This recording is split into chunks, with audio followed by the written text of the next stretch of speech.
মহান রব্বুল আলামিনের দরবারে শুকর এবং সুজুদ জ্ঞাপন করছি, যিনি আজকে পবিত্র রমজানের পবিত্র জুমার দিনে সালাতুল জুমা আদায় করার জন্য সুস্থ শরীরে সুন্দর পরিবেশে আল্লাহর মসজিদে আসার বসার কিছু কথা বলার এবং শোনার তৌফিক দান করেছেন।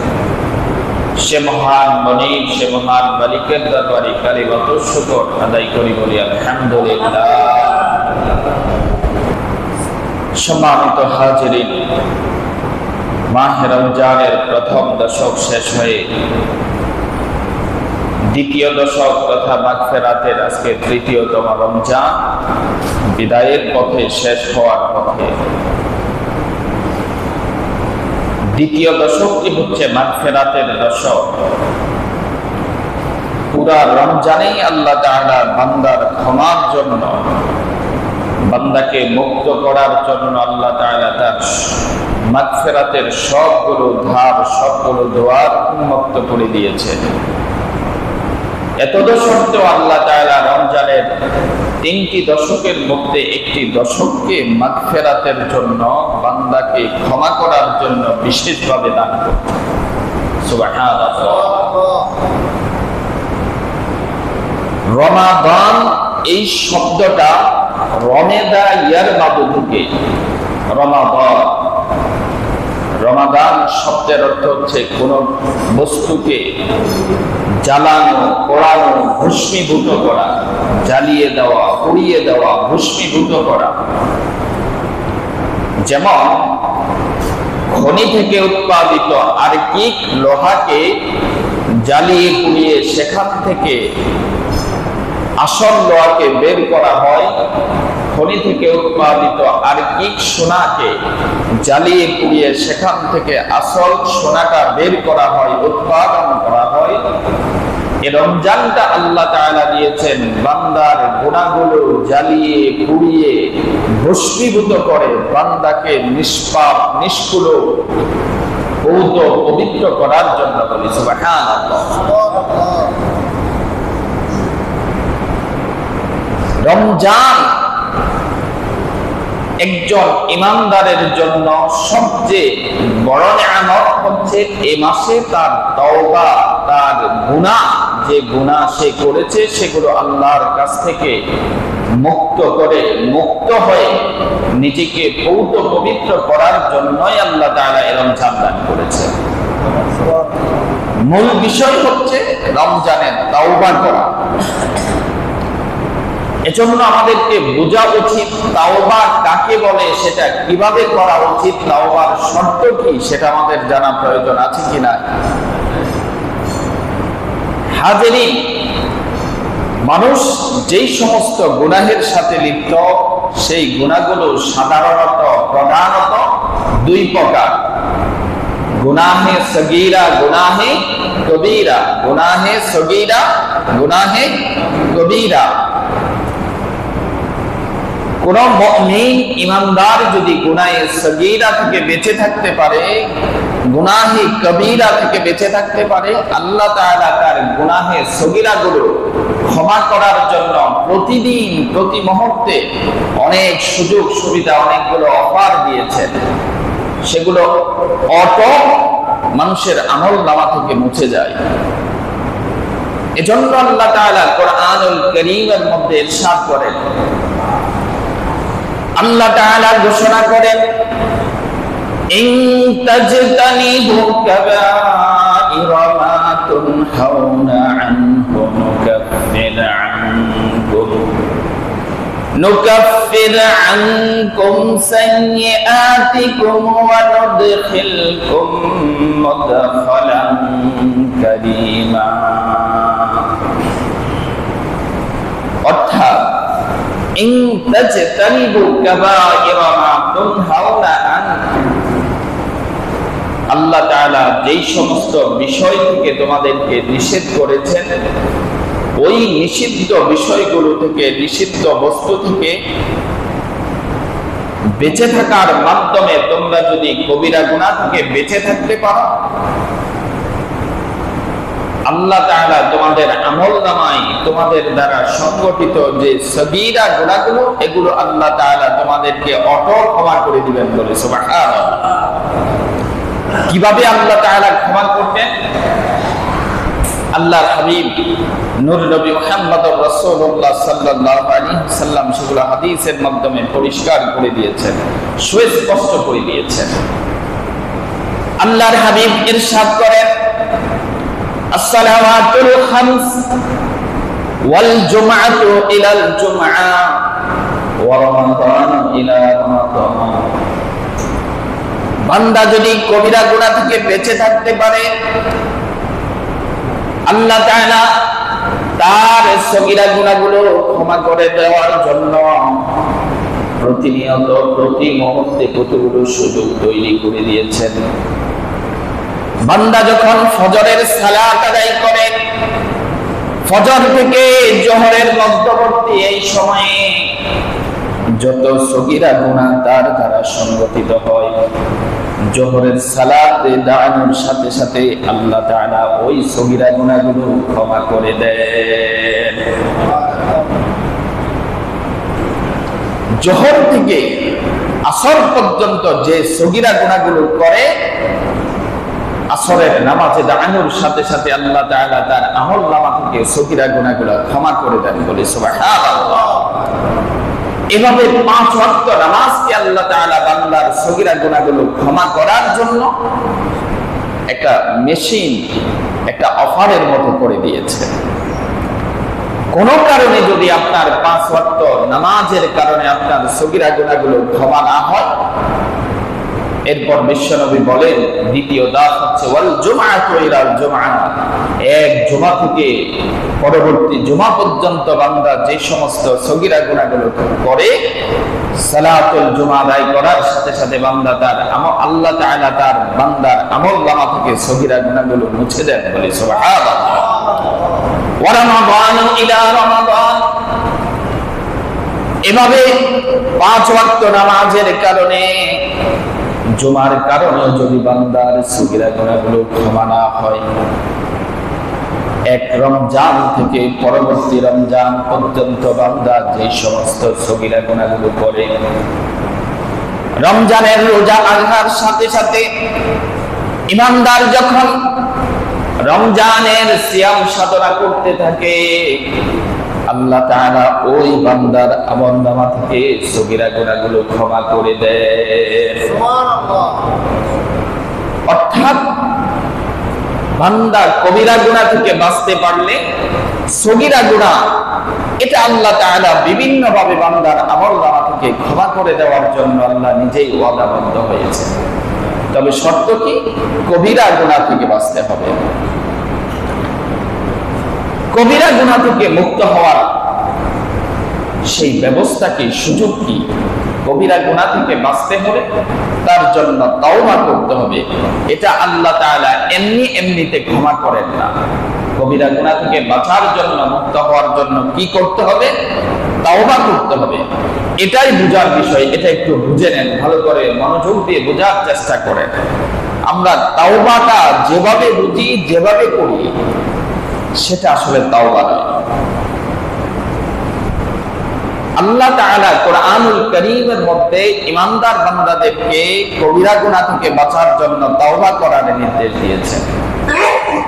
আল্লাহ রাব্বুল আলামিন ঘোষণা করেন, ইয়া আইয়ুহাল্লাযীনা আমানু তুবু ইলাল্লাহি তাওবাতান নাসুহা عسى ربكم أن يكفر عنكم سيئاتكم ويدخلكم جنات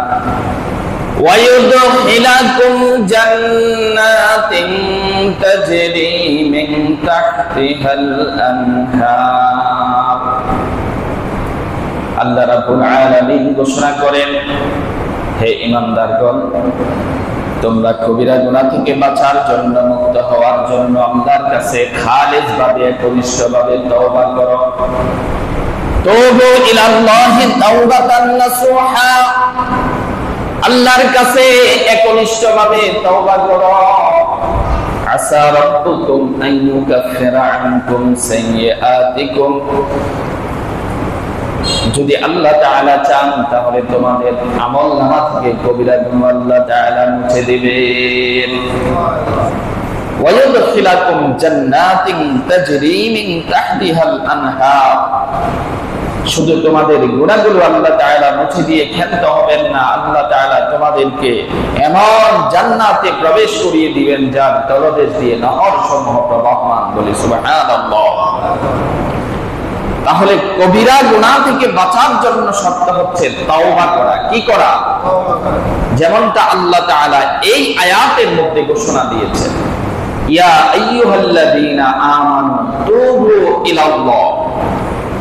আয়াতের ব্যাখ্যা করতে গিয়ে মুফাসসিরিন কেরাম অনেক চমৎকার সুন্দর সুন্দর বক্তব্য দিয়েছেন। তুবু ইলাল্লাহ, তাওবাটা কি? এর অর্থ হচ্ছে ইরজিউ মিন যুনুবিকুম ইলা তাআতিল্লাহ আও ইলা মা ইয়ারদিহি আনকুম। তুবু ইলাল্লাহ এর অর্থ করতে গিয়ে মুফাসসিরিন কেরাম বলেছেন যে এর অর্থ হচ্ছে ইরজিউ মিন যুনুবিকুম, তোমরা তোমাদের গুনাহ থেকে ফিরে আসো। কোন দিকে? ইলা তাআতিল্লাহ, আল্লাহর আনুগত্যের দিকে। কিসের দিকে? গুনাহ থেকে ফিরে আসো কোন দিকে? আল্লাহর আনুগত্যের দিকে। ওয়া ইলা মা ইয়ারদিহি আনকুম, তোমাদের যে সমস্ত কাজে কর্মে আল্লাহ তাআলার রাজি খুশি সন্তুষ্টি সেই দিকে তোমরা ফিরে আসো। তাওবাতান নাসুহা, তাহলে প্রথমে গুনাহ থেকে ফিরে আসতে হবে আল্লাহর আনুগত্যের দিকে, এরপর তাওবাতান নাসুহা। তাওবাতান নাসুহা কি? সাইয়েদুনা ওমর ফারুক রাদিয়াল্লাহু তাআলা আনহু, তাকে একবার জিজ্ঞেস করা হলো আনি তাওবাতিন নাসুহ, তাওবাতুন নাসুহা সম্পর্কে। ওমর ফারুক রাদিয়াল্লাহু তাআলা আনহু তাদেরকে বললেন,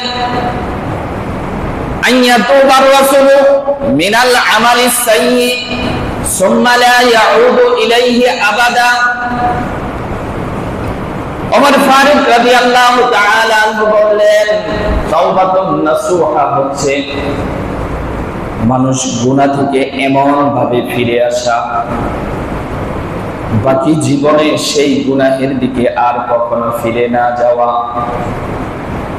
গুনাহ থেকে এমন ভাবে ফিরে আসা, জীবনের বাকি সময়ে ওই গুনাহের দিকে কখনো ফিরে না যাওয়া, এটা হচ্ছে তাওবাতুন নাসুহা। কোন কোন উলামায়ে কেরাম আরো সুন্দরভাবে জবাব দিয়েছেন, এর ব্যাখ্যা দিয়েছেন যে লা আউদাতা বা'দাহা কামা লা ইয়াউদুল লাবানু ইলা দার'i, যে তোমরা গাভীর দুধ থেকে যখন দুধ দহন করো, স্তন থেকে দুধ দহন করার পর ওই দুধটাকে কি আর স্তনের মধ্যে প্রবেশ করানো যায়? কখনো সম্ভব? পৃথিবীর এমন কোন প্রযুক্তি আছে গাভীর স্তন থেকে দুধ দহন করার পর সেই দুধটা ওই স্তনের মধ্যে প্রবেশ করাতে পারবে? কোন কোন উলামায়ে কেরাম তাওবাতুন নাসুহার ব্যাখ্যা দিতে গিয়ে এভাবে বলেছেন, গুনাহ থেকে এমন ভাবে ফিরে আসা, গাভীর স্তন থেকে দুধ দহন করার পর সেটা যেমন স্তনের মধ্যে আর ফেরানো প্রবেশ করানো যায় না, গুনাহ থেকে এমন ভাবে ফিরে আসা, কখনো সেই গুনাহের দিকে আর ফিরে না যাওয়া, এটা হচ্ছে তাওবাতুন নাসুহা। এটা হচ্ছে কি? তাওবাতুন নাসুহা। এই তাওবাতুন নাসুহা করার জন্য কয়েকটি শর্ত রয়েছে। অনেক বক্তব্য এই ব্যাপারে এসেছে। সবচেয়ে সুপ্রসিদ্ধ এবং চমৎকার বক্তব্য হচ্ছে তাওবাতুন নাসুহার জন্য 4টি শর্ত। এটা 2টা বিষয়ের সাথে সংশ্লিষ্ট।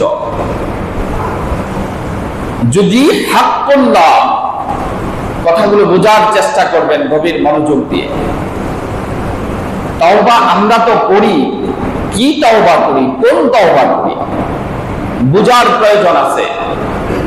তাওবা করার জন্য প্রথমে 2টি বিষয়, আপনার যে অন্যায় অপরাধ সেটাকে আগে আপনি চিহ্নিত করতে হবে, সেটাকে হাক্কুল্লাহ আল্লাহর অধিকারের সাথে, আল্লাহর হকের সাথে কোন সংশ্লিষ্ট কোন গুনাহ, নাকি হাক্কুন আদামিয়ুন কোন বান্দার সাথে সংশ্লিষ্ট গুনাহ। আগে এটা চিহ্নিত করতে হবে, আপনি যে গুনাহের কাজটা সম্পাদন করেছেন, যে অন্যায় অপরাধের সাথে আপনি জড়িত, সেটা আল্লাহর অধিকারের সাথে কোন সংশ্লিষ্ট কোন গুনাহ নাকি বান্দার অধিকারের সাথে সংশ্লিষ্ট গুনাহ, এটা আগে চিহ্নিত করতে হবে। যদি আল্লাহ তাআলার অধিকারের সাথে, আল্লাহর হকের সাথে সংশ্লিষ্ট গুনাহ হয়, সেটা থেকে তওবা করার জন্য 3টা শর্ত। কয়টা শর্ত? এটা কার অধিকারের সাথে যদি সংশ্লিষ্ট হয়? আল্লাহর অধিকারের সাথে। কার অধিকারের সাথে? সেটা থেকে তওবা করার জন্য 3টা শর্ত। আহাদুহা আন ইয়াতলা আনিল মাসিয়া, প্রথম কাজ হচ্ছে আপনি যেটা থেকে তওবা করতে চান, আপনি নামাজ তরক করেন, নামাজ ছেড়ে দেন, আপনি রোজা রাখেন না, আপনি পর্দা করেন না, আপনার পরনারীর প্রতি কুদৃষ্টি দেন, এটা আল্লাহর অধিকারের সাথে সংশ্লিষ্ট। যেহেতু আল্লাহ তাআলা এই কাজগুলো কোনটা আল্লাহ তাআলা পালন করার জন্য নির্দেশ দিয়েছেন, কোনটাকে বর্জন করার জন্য আল্লাহ তাআলা নির্দেশ দিয়েছেন। আপনার প্রথম কাজ হচ্ছে আইয়াতলি আনিল মাসিয়া, যে অন্যায় থেকে আপনি তওবা করবেন, প্রথমে সেই অন্যায় থেকে ফিরে আসা। আপনি নামাজ ছেড়ে দিয়েছেন, আজ থেকে পরিপূর্ণভাবে নামাজ আদায় করা। আপনি পর্দা করেন না, আজ থেকে পরিপূর্ণভাবে পর্দা করা। আপনি হারাম খান, হারাম থেকে পরিপূর্ণভাবে ফিরে আসা। তওবার জন্য প্রথম কাজ হচ্ছে কি? এটা, যে অন্যায় সেটা থেকে পরিপূর্ণভাবে ফিরে আসা। ওয়াসানিউহা আন ইয়ানদামা আলা মা ফাআলা, দ্বিতীয় কাজ হচ্ছে আপনার গত জীবনে এই অপরাধটা যত করেছেন তার জন্য আল্লাহর কাছে অনুতপ্ত হওয়া, অনুশোচনা করা, কান্নাকাটি করা। আপনি নামাজ ছেড়ে দিয়েছেন, আজ থেকে ছাড়া বন্ধ করবেন, তারপর পিছনে যত নামাজ ছেড়েছেন তার জন্য আল্লাহর কাছে কান্নাকাটি করা। আপনি হারাম খেয়েছেন, আগে প্রথমে হারাম ছাড়তে হবে, তারপর আল্লাহর কাছে অনুতপ্ত হতে হবে। ওয়াসালিসুহা আন ইয়াযমা লা ইয়াউদু ইলাইহা আবাদা, এবং বাকি জীবনে এক মুহূর্তের জন্য সেই গুনাহের দিকে ফিরে না যাওয়া। এটা হচ্ছে আল্লাহর সাথে সংশ্লিষ্ট হওয়ার যদি হয়, সেটা থেকে তওবা করার 3টা শর্ত। আবার বলতেছি, প্রথম কাজ গুনাহ থেকে ফিরে আসা, দ্বিতীয় কাজ অতীতে যত করেছেন সেই গুনাহের জন্য অনুতপ্ত হওয়া, অনুশোচনা করা, কান্নাকাটি করা, তৃতীয় হচ্ছে বাকি জীবনে আর কখনো সেই গুনাহের দিকে ফিরে না যাওয়া। আল্লাহর সাথে সংশ্লিষ্ট গুনাহ থেকে তওবা করার প্রথম 3টি শর্ত হচ্ছে এই। দ্বিতীয় হচ্ছে সেই অধিকারটা যদি হয় হাক্কুন আদামিয়ুন, কোন মানুষের সাথে সংশ্লিষ্ট অধিকার, আল্লাহর সাথে কোন হক নয়, বান্দার হক। সহজ কথা, বান্দার কোন হক আপনি নষ্ট করেছেন, সেটা থেকে তওবা করার শর্ত কি? তার জন্য 4টি শর্ত। কয়টা শর্ত? বান্দার হক থেকে মুক্ত হওয়ার জন্য, সেখান থেকে তওবা করার জন্য 4টি শর্ত। প্রথম শর্ত হচ্ছে ইন কানাতিল মাসিয়াতু আন ইয়াবরা আলা হাক্কি সাহিবিহা, বান্দার হক থেকে বাঁচার জন্য প্রথম কাজ হচ্ছে আপনি বান্দার যে ক্ষতিটা করছেন, আপনার দ্বারা মানুষের যে ক্ষতি, যে অধিকার নষ্ট হয়েছে, ক্ষুণ্ণ হয়েছে, প্রথম কাজ হচ্ছে ওই ব্যক্তি থেকে সেটার জন্য দায়মুক্ত হওয়া। কথা বুঝে আসছে? আপনি কোন একজনের উপর অন্যায় করেছেন, অবিচার করেছেন, তার সম্পদ জুলুম করে ভক্ষণ করেছেন, যে কোনো ভাবে মানুষের অধিকার নষ্ট করেছেন, তার একটা সম্পদ অবৈধভাবে ভোগ দখল করছেন, প্রথম কাজ হচ্ছে আইয়াবরা মিন হাক্কি সাহিবিহা। প্রথম কাজ হচ্ছে বান্দার সাথে যে হক সেটা থেকে তওবা করার জন্য আগে তার প্রাপ্যটা বুঝিয়ে দিতে হবে, সেটা থেকে আপনাকে দায় মুক্ত হতে হবে। কথা বুঝে আসছে? এরপরে পিছনে যে তিনটি শর্ত পড়লাম সেই তিনটি কাজ করতে হবে। এখন বান্দার সাথে সংশ্লিষ্ট হক, প্রথমে সেটা থেকে দায় মুক্ত হতে হবে। ফাইন কানাত মালান আও নাহবা, এখন বান্দার হকটা আপনার কাছে যদি হয় লেনদেন সংক্রান্ত, টাকা পয়সা কিংবা বাড়ি গাড়ি জমি সংক্রান্ত, প্রথম কাজ হচ্ছে সেটা তাকে বুঝিয়ে দিতে হবে তার প্রাপ্য। সেটা হোক আপনি বাংলাদেশে দিল্লিতে একজনের হক নষ্ট করে এসেছে, আগে তার কাছে তার প্রাপ্যটা বুঝিয়ে দিতে হবে। বান্দার হক কখনো আল্লাহ তাআলা এমনি এমনি ক্ষমা করবেন না। وَإِنْ كَانَتْ حَدٌّ قَذَفٌ أَوْ نَحْبٌ مَكَنَّهُ مِنْ نَفْسِهِ, যদি হয় এমন কোন বান্দার অধিকার যে আপনি আপনার একজন ব্যক্তির উপর একটা মিথ্যা অপবাদ দিয়েছেন, অথবা এই জাতীয় কোন অধিকার, একজনের বিরুদ্ধে মিথ্যা সাক্ষী দিয়ে তাকে ক্ষতিগ্রস্ত করেছেন, এই জাতীয় কোন বিষয় যদি হয়, সেটা থেকে তওবার শর্ত হচ্ছে আগে ওই ব্যক্তির কাছে আপনাকে সুপর্দ করতে হবে। সে যদি আপনাকে শাস্তি দেয়, শাস্তি মেনে নিতে হবে। আও তলাবুল আফে, অথবা তার পাও ধরে পারেন, হাত ধরে পারেন, যেভাবে হোক তার কাছ থেকে আগে ক্ষমা নিতে হবে। আপনি একজনের, আমাদের সমাজে আছে না, মিথ্যা সাক্ষী দেয়। যখন দুই ভাইয়ের মধ্যে ঝগড়া লাগে, মিথ্যা সাক্ষী দিয়ে একজনের জমি আরেকজনকে দিয়ে দেয়। ব্যবসা বাণিজ্য, বন্ধু বান্ধবের মধ্যে ঝগড়া যখন হয়, কিংবা প্রতিবেশীর সাথে মনোমালিন্য থাকা, একটা সতী সাধবী নারীর বিরুদ্ধে একটা মিথ্যা অপবাদ দিয়ে তার জীবনটাকে ধ্বংস করে দেয়। এই সমস্ত বিষয় থেকে তওবার জন্য শর্ত হচ্ছে ওই ব্যক্তির কাছ থেকে, ওই ব্যক্তির কাছে আগে নিজেকে সমর্পণ করতে হবে। সে যদি শাস্তি দেয়, শাস্তি মেনে নিতে হবে।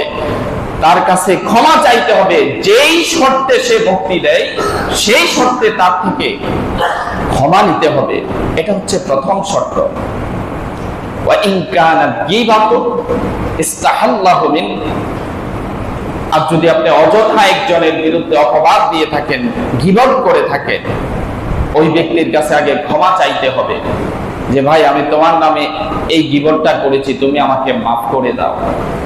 তাহলে ব্যক্তির সাথে সংশ্লিষ্ট কোন হক যদি আপনি নষ্ট করেন, সেটা থেকে তওবার জন্য শর্ত হচ্ছে আগে যেই ব্যক্তির হক আপনি নষ্ট করেছেন তার সাথে ফয়সালা করতে হবে, তার সাথে সেই বিষয়টা মিটিয়ে নিতে হবে, তার থেকে দায় মুক্তি নিতে হবে।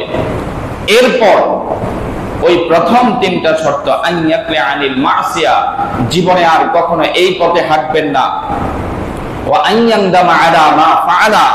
এরপর আল্লাহর কাছে অনুতপ্ত হয়ে কান্নাকাটি করবেন। এরপরে চতুর্থ কাজ হচ্ছে আর পুনরায় কখনো এই সমস্ত কাজের দিকে ফিরে না যাওয়া। এখন আমাদের সমাজে তওবা মানে কি? হারাম কাজ কেউ ছাড়তে রাজি নয়, কোনটাই ছাড়তে রাজি নয়। 5 ওয়াক্ত নামাজ পড়ে, নফল নামাজ পড়ে। আবার কেউ আছে সারা জীবন অবৈধভাবে সম্পদের পাহাড় গড়ে। ওই যে এক আবেদ আলী, কিছুদিন আগে, কয়েক মাস পূর্বে এক আবেদ আলী সারা বছর দুর্নীতি করে কোটি কোটি টাকা কামাই করে, যখন সে ধরা খেয়েছে বলে আমি তো সব আল্লাহর রাস্তায় ব্যয় করেছি। কেমন সুফি সাহেব! এই সমস্ত আবেদারি মার্কা তওবা আল্লাহ তাআলা কবুল করেন না। এখন আমাদের দেশে বেশিরভাগ অবৈধ সম্পদ উপার্জনকারীদের একটা ব্যবসা আছে, শত শত কোটি টাকা লুটপাট করে, দুর্নীতি করে, চুরি চামারি করে, বিভিন্নভাবে ঝুলন করে সম্পদের মালিক হয়, সম্পদের সামান্য কিছু অংশ দান সদকা করে, দুই একটা এতিমখানা কিংবা মাদ্রাসা মসজিদ প্রতিষ্ঠা করে, ব্যবসাটা এমন যে তার সব সম্পদ হালাল হয়ে গেছে, বলি না আউযুবিল্লাহ। ভাই, বান্দার হক যদি, আল্লাহর হক যদি আপনি নষ্ট করেন, সেটা আল্লাহ তাআলা চাইলে ক্ষমা করতে পারেন। বান্দার এক সরিষা পরিমাণ হক যদি আপনি নষ্ট করেন, যতক্ষণ পর্যন্ত ওই বান্দা থেকে তার জন্য আপনি দায় মুক্তি নিতে না পারেন, ততক্ষণ পর্যন্ত সেই তওবা আল্লাহ তাআলা কবুল করবেন না। আর হারাম সম্পদ কেউ উপার্জন করে, দান সদকা করে, যদি কেউ সওয়াবের আশা করে, তাইলে আমের সাথে সালাও যাবে। সেটা কি বুঝছেন? ইন্নাত তাসাদ্দুকা বিল মালিল হারাম সুম্মা রাজাউস সাওয়াবি মিনহু হারামুন ওয়া কুফর। এটা উলামায়ে কেরামের সর্বসম্মত বক্তব্য। কোন ব্যক্তি যদি অবৈধ পন্থায় অবৈধ সম্পদ উপার্জন করে, সেই সম্পদ দান সদকা করে, কেউ যদি সওয়াবের আশা করে, সওয়াবের আশা করাটা এটা হচ্ছে হারাম। কেউ যদি করে তাহলে ওই লোকটা ঈমান হারা হয়ে যাবে, কাফের হয়ে যাবে, বলি না আউযুবিল্লাহ। এজন্য হারাম সম্পদ দান করে কখনো সওয়াবের আশা করা।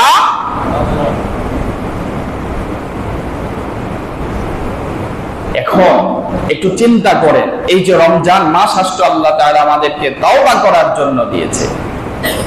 যেই শর্তে আল্লাহ তাআলা তওবা করার জন্য আমাকে নির্দেশ দিয়েছেন, তার একটা শর্ত পূর্ণ করে আমরা কি তওবা করেছি? একটু নিজেকে প্রশ্ন করেন, এখানে বলার প্রয়োজন নাই। আমরা কি আদৌ একটা গুনাহ যেভাবে আল্লাহ তাআলা ছেড়ে দেওয়ার জন্য নির্দেশ দিয়েছেন কখনো করেছি? আমরা কি জীবনের 30, 40, 50, 60 বছরের এই জীবনে আমাদের দ্বারা যত মানুষের অধিকার নষ্ট হয়েছে, তার জন্য কোন ব্যক্তির কাছে একবারের জন্য অনুতপ্ত অনুশোচনা করেছি? কোন ব্যক্তির হক যেটা আমি যে কোনো ভাবে ভোগ করেছি, সেটা বুঝিয়ে দেওয়ার জন্য কখনো চেষ্টা করেছি?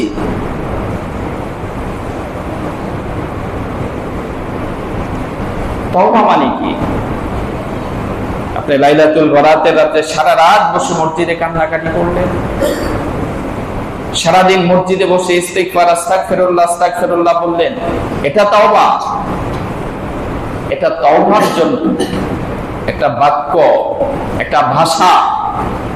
কিন্তু যতক্ষণ পর্যন্ত আপনি তওবার শর্তগুলো পূরণ না করবেন, ততক্ষণ পর্যন্ত আল্লাহ তাআলা ক্ষমা করবেন না।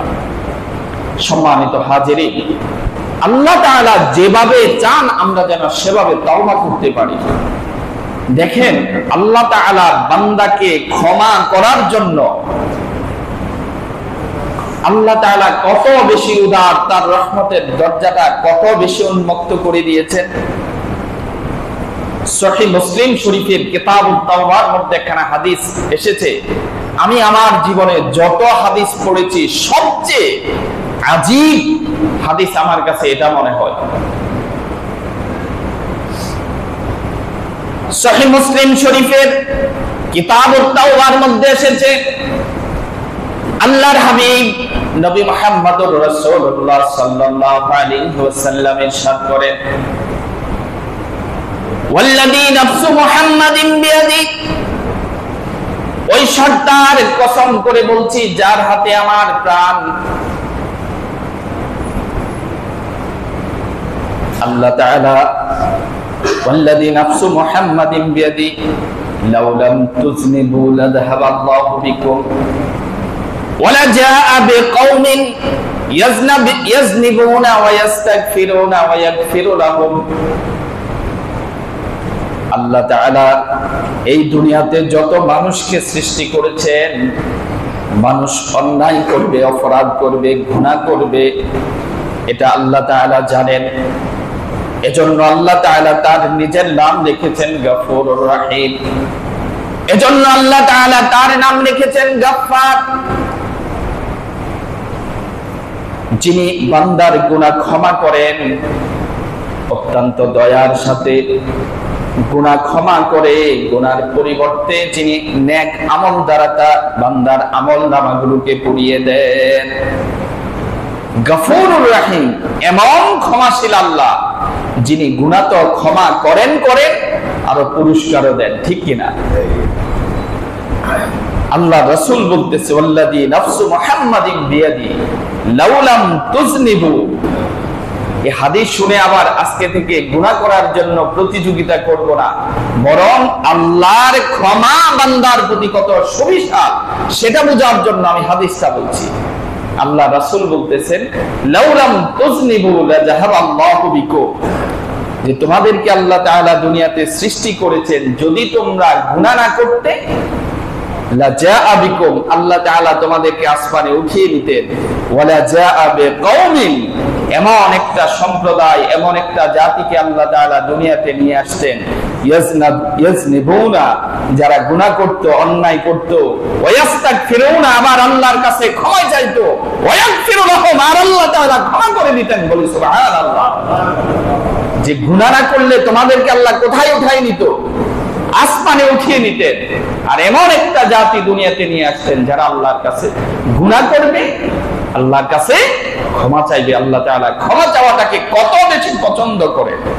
বান্দা গুনাহ করবেন, এই জন্যই তো আল্লাহ তাআলা নিজের নাম গফুরুর রহিম রেখেছেন। সম্মানিত হাজিরিন, বয়স তো হয়ে গেল 30, 40, 50, 60, 70-এর জিন্দেগি। কারো তো মৃত্যুর যেহেতু নিশ্চয়তা নাই, গ্যারান্টি নাই। একটু চেষ্টা করেন গুনাহ থেকে ফিরে আসার জন্য। দুনিয়ার লজ্জা খুব বড় কোনো লজ্জা নয়। দুনিয়াতে আমার আপনার কারণে যদি কারো কোনো মানুষের হক নষ্ট হয়, দিনের আলোতে হোক রাতের আঁধারে হোক, ওই ব্যক্তির হাত ধরে পাও ধরে দুনিয়ার গুনাহগুলো যদি দুনিয়াতে মিটিয়ে নিতে পারেন, তাহলে কাল কিয়ামতের ময়দানে আপনার জন্য জান্নাতটা সহজ হয়ে যাবে। দুনিয়ায় কোনো ব্যক্তিকে যদি অপদস্থ করে থাকেন, ওই ব্যক্তির কাছে রাতের আঁধারে হোক দিনের আলোতে হোক, ওই ব্যক্তির হাত ধরে পাও ধরে যেভাবে হোক তার সাথে গুনাহটা মিটিয়ে নেওয়ার চেষ্টা করে। দুনিয়ার এই লজ্জা নয়। দুনিয়াতে যদি গুনাহ ওই ব্যক্তির হক থেকে মুক্তি পাওয়ার জন্য কিছু শাস্তিও পেতে হয়, সেটাকেও মাথা পেতে নেন, তাহলে জাহান্নামের কঠিন আযাব, কঠিন শাস্তি থেকে আল্লাহ তাআলা আপনাকে মুক্ত করে দিবেন। ফিরে আসার চেষ্টা করুন। 1 মিনিটের বাঁচার যেহেতু নিশ্চয়তা আমাদের নাই, আপনার বয়স 30, আমার বয়স 35, 40, যাই হোক, এই ভেবে যে আমি আরো অনেক সময় বাঁচবো, সুযোগ আসবে, আপনি বাঁচবেন, কিন্তু যার অধিকার আপনি নষ্ট করেছেন সেই দুনিয়া থেকে চলে যাবে। কার কাছ থেকে ক্ষমা নিবেন? আল্লাহ তাআলা যেন আমাদেরকে যেভাবে আল্লাহ তাআলা চান সেভাবে তাওবা করার তৌফিক দান করুন। আল্লাহর গুনাহের জন্য আপনি কান্নাকাটি করেন, ফিরে আসে কান্নাকাটি করেন, তাহলে ক্ষমা হয়ে যাবে। কিন্তু বান্দার গুনাহের জন্য বান্দার সাথে আপনাকে ফয়সালা করতে হবে। ফয়সালা করে আমাদের সকলকে, সকল বান্দাকে, সকল বান্দার হক থেকে মুক্ত হওয়ার তৌফিক দান করুন। এই রমজানে চেষ্টা করে, যার জন্য এই রমজান শেষ রমজান, যদি আপনি এই কাজটুকু করতে না পারেন, তাহলে আপনার মতো আমার মতো বদনসিব ব্যক্তি আর তো এই দুনিয়ার জমিনে নাই। কি নিয়ে কাল কিয়ামতের ময়দানে আমরা আল্লাহ তাআলার দরবারে দাঁড়াবো?